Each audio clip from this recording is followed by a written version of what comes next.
There's a pretty one, Ulysses.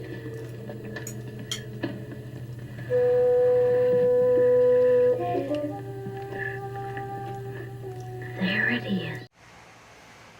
Hello BookTube, I'm Sean the Book Maniac. Welcome back to my channel and to Saturday Reads. And this is going to be a really unorthodox, unconventional Saturday Reads because I'm not going to talk about books barely at all. The reason I didn't do a Friday Reads is because I've been sick. Not as sick as a dog. I've been as sick as a puppy. I don't know. I've been mildly sick all week. And it's the kind of thing I get. It feels familiar every time I get it. It takes me a few days to remember, oh, I get this about once a year. So I'll describe my symptoms. Nothing's going to be too gruesome. Just fatigue, mildly headachy, mildly muscle achy. And that's it. I did a COVID test. It's not COVID, nothing else, fever, nothing. But it has made me have to cancel a lot of fun things this week. Including my Friday Reads yesterday. I just didn't have the energy to do it. I am still not feeling great. But again, I'm just mildly sick. So I wanted to do a quick and dirty Saturday Reads and just talk about some of the things that I've been doing because I haven't been healthy enough to do as much reading as I usually do. And to tell you some other news. First of all, new blouse just came in the mail. In fact, I just did my first monthly bookish brunch with my patrons from over on Patreon, and that was fun. I'm going to talk about that a little bit more in a minute. And while I was doing it, this blouse was delivered. I got an email that I didn't see until after, so the people that were at the bookish brunch are also seeing this blouse for the first time. I think I like it. It was $10. I couldn't resist, so I really can't. I have to stop. There's one more shipment coming that was almost as cheap as that. And that is it until next summer for sure. Oh my god.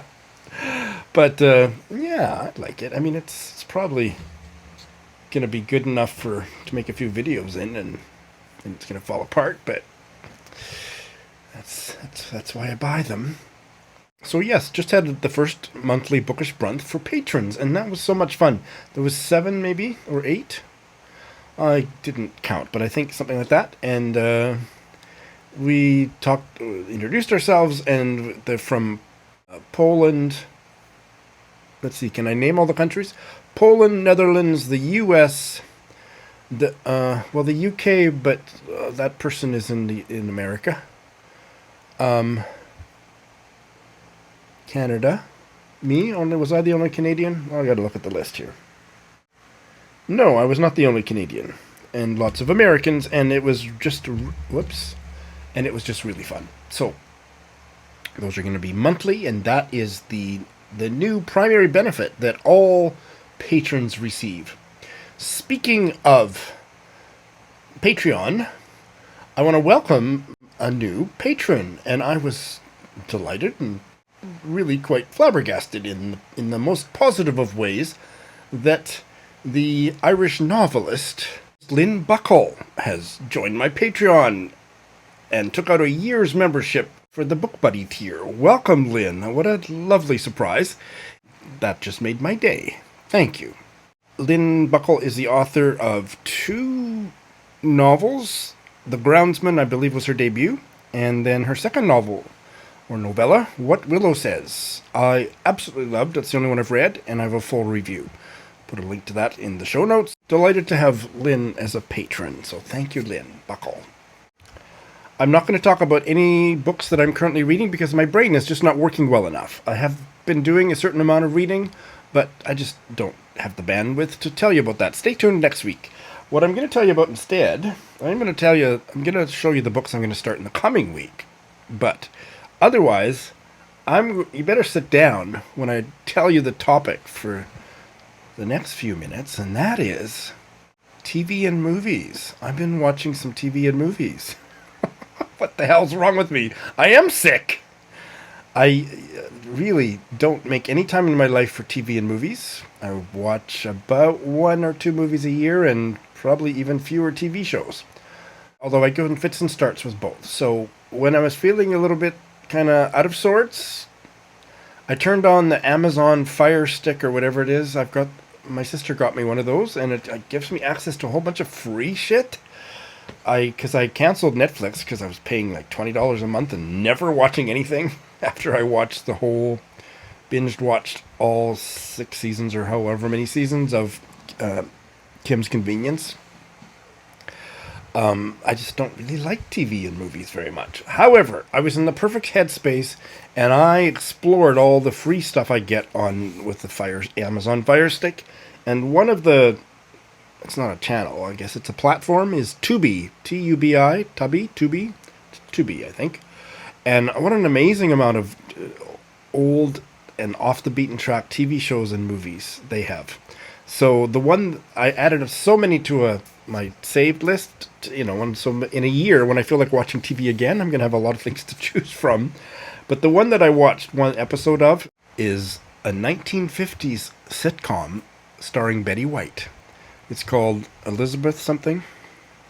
It's called Life with Elizabeth.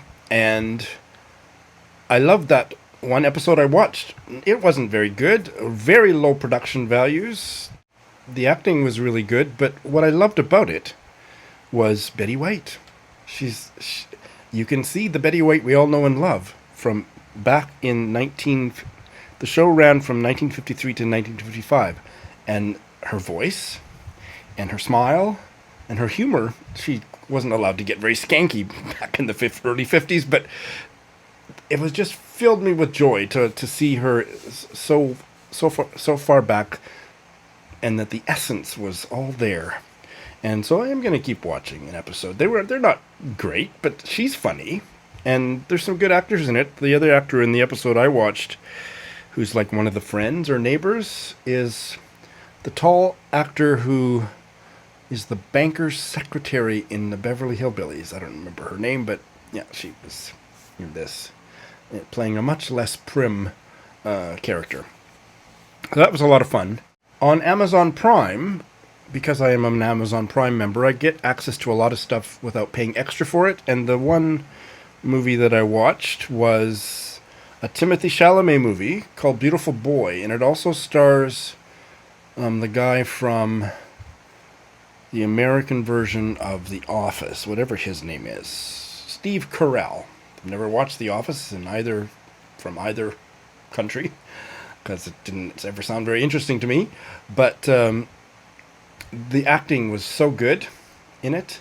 It's a story about drug addiction, and I'm so stupid about drugs. A 2018 movie, and it's based on a set of memoirs that the drug-addicted son wrote in recovery, and his father wrote 2 separate memoirs.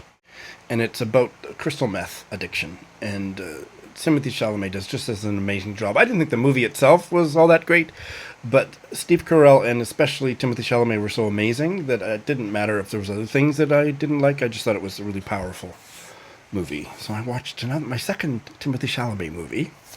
But it was such a dark and tough story that I could only watch it in about 15 increments late at night, just before bed. And I probably shouldn't have been watching it just before bed, but 15 minutes or so was all I could handle. When I got to the end, I was really glad that I'd watched it. Not just because I adore Timothée Chalamet. And then I've discovered I think it's on Amazon Prime. Yeah, it's on Amazon Prime too. A historical drama. I use the term historical very lightly. And again, I'm not telling you probably something you didn't hear about back in 2020, but, I just discovered Timothée Chalamet about 10 minutes ago, so stay with me. This is called The Great, and it is very, very loosely based on Catherine the Great, and it's a satirical comedy drama, and I loved the first episode. Now, the second episode, I thought, this is going to be maybe the kind of TV show where I lose interest quickly. I did enjoy the second episode, but the first one, again, might be because I was sick, but I thought it was delightful. Completely historically inaccurate, really strong acting, humor. It's really gory in places, but I can deal with that in a humorous context, I guess, or I can avert my eyes.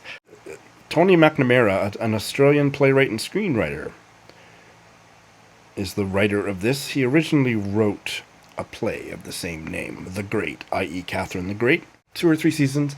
I don't know if I'll watch them all, but I've watched 2, and I intend to continue. So yes, I've been on a little bit of a TV and movie journey this week. So, are you worried about me? The last thing I really want to say, before I tell you what I'm going to start in the coming week, is, as I told you already, I'm reading Barbara Pym's debut novel, Some Tame Gazelle, to Robin, one of my bibliophile bestie patrons. And the other day, I came upon a reference. Let me read it to you. One of the 2 spinster sisters, Harriet, says, "We really must go and get some more blackberries soon, although in October the devil will be in them. You know what the country people say." I thought, what does that mean? And I tried to Google something about it, couldn't find anything, so I put a tweet out, and within minutes, the bookish social media luminary, Simon Thomas, who does a whole bunch of stuff with women's fiction of the mid-20th century, he's involved with the British Women's Library reissuing of a bunch of them and writes forwards to many of them, and he's part of a podcast, with the name of which I've forgotten, but just really out there, very he's been guests on, he's just plugged in to the bookish zeitgeist, and I didn't know he knew I was alive, but he answered it, and it has to do with Michaelmas. How do you pronounce that? I didn't look that up. I should have. It's a superstition relating to Michaelmas. Michaelmas, I don't think, is celebrated outside of the UK, or at least not outside of Europe. In medieval England, according to this article from the National Geographic, which I will put a link to in the show notes, it was a way that farmers marked the beginning of the end of one season and the beginning of the other. Finish the reaping, start preparing for winter. It's around the end of September. Michaelmas is named after the Archangel Michael. I probably should have known that, but I didn't. He's the one that defeated Lucifer and sent him to his new abode, hell. Lucifer, I'm basically going through the article, so you don't have to read it maybe, but I might miss some key details. When Lucifer was thrown down into hell, he bounced on a thorny blackberry bush, and then he was so angry he spit on the bush, and somebody else left a comment on the same tweet that I sent out to say that I think some legends have that he did more with bodily excreta than just spit on it. And that is why it is bad luck and ill-advised to eat blackberries after the end of September, after September 29th, because of all of Lucifer's bodily fluids and other excreta that taint those blackberries. So now you know, and that was so fun. I just had to share that with you. And just before I've been busy on BookTube, and I'm going to be busy in the coming days. The edition of the Bookcast Club podcast went live at midnight. I will post that tomorrow, so stay tuned for that. It turned out so great. I'm so happy about that short story episode that I took part in with the Bookcast Club. But here's the week in review. And when she's there, she falls flat on her face and she falls over a dog, a little dachshund called Scissors. And this very handsome gentleman helps her up. And then she meets this handsome gentleman again in Babbacom's in a lift. And it turns out that he is the son of the owner of Babbacom's. It's very twee. It's very of the period, but it's such an easy read. And I love how Susan Scarlett, or Noelle, writes her characters. I'll read 10 pages and put it down and pick up the next book, and I'll cycle. If I'm only reading 6 books, I could probably cycle through each book in one day's worth of reading. That's not possible when it's this many, but right. I realized when I started doing that it was imprinting the books more deeply. Interesting. Do you think that has to do with because you're picking the book up when it's the right book at the right time? You know, there's something about that, and I think because I'm so young, we can all agree I'm in my early 20s, that this thing about smartphones and stuff, people's attention span is not what it was. Yeah. So 10 pages is all I want to spend with one book at a time, and then I want to pick up something else. One of the things that impressed me was I don't usually like overly political fiction. But maybe what I'm really saying is that I find that it's usually not done very well. The politics, it kind of makes the story sag. It's too heavy on top of the fictional narrative and the character development, and not in this case. All right, so what I'm going to be starting. 2 more from the my Women in Translation month. TBR. The Years by Annie Ernaux. Her most celebrated work, I believe. Translated from the French by Alison Strayer. I need my head to be much clearer than it is before I start it, because I believe it's a little bit of a challenging read from what I've heard. And Marzahn, Mon Amour by Katja Oskamp, translated from the German by Joe Heinrich. Heard nothing but good about that, including somebody praised it on the Bookish Brunch earlier today. And any of you that are patrons at the Story Seeker or Bibliophile Bestie levels, our first read-along discussion is going to be in mid-September, so it's time for me to start reading the book, which is Grey Bees by Andrey Kurkov, translated from the Russian, is it? Yep, translated from the Russian by Boris Dralyuk, which I've heard nothing but good about, and it's time for me to start reading it. And now I gotta have a nap because I'm feeling kind of exhausted after all this bookish excitement on a Saturday. Need to have a nap, change my blouse, clean my house, because my cousin Lindsay, remember her? I haven't seen her for over a year. She's coming to stay with me overnight. We want to make a tipsy bookish video if my head is clear enough, if my doctor allows it. In the meantime, thanks for watching.